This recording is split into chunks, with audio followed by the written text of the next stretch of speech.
The boardroom was cold and intimidating. Polished floors, leather chairs, and portraits of corporate leaders lined the walls. Every seat was filled with executives in crisp suits, whispering about budgets, acquisitions, and quarterly reports. In the corner, unnoticed at first, stood Mr. Henry Cole, the building janitor. His uniform was worn, sleeves rolled up, shoes scuffed. He had been cleaning the room for hours before the meeting started, quietly sweeping and wiping down the polished surfaces. When a board member noticed him, laughter broke out. "Why is he here?" One whispered, loud enough for everyone to hear. "Probably wants to contribute to our meeting," another added, smirking. Henry kept his head down, hands gripping his mop. He didn't respond. He never had. The meeting began, and the executives continued to mock him quietly. One even tossed a file onto the floor in front of him. "Maybe he can clean this up," someone said with a laugh. Henry didn't flinch.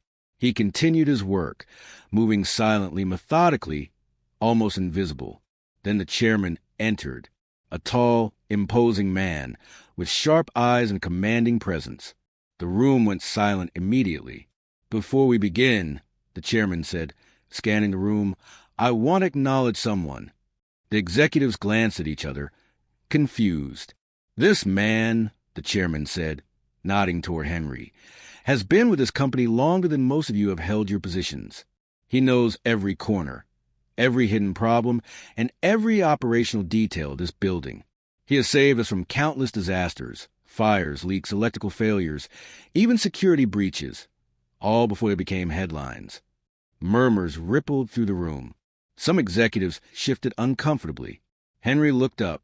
His calm, dignified face betrayed no emotion. The chairman continued, "When you mocked him, you mocked the very foundation of this company. When you laughed, you ignored the man who literally keeps this place running." The board member who had been the loudest turned pale. I didn't realize." The chairman fixed him with a steady gaze. "You didn't see him, but I did, and I always will." He gestured to Henry. "Would you please step forward?" Henry obeyed, walking to the center of the room. He stood tall, not arrogant, just confident in the knowledge that his work mattered. The chairman smiled.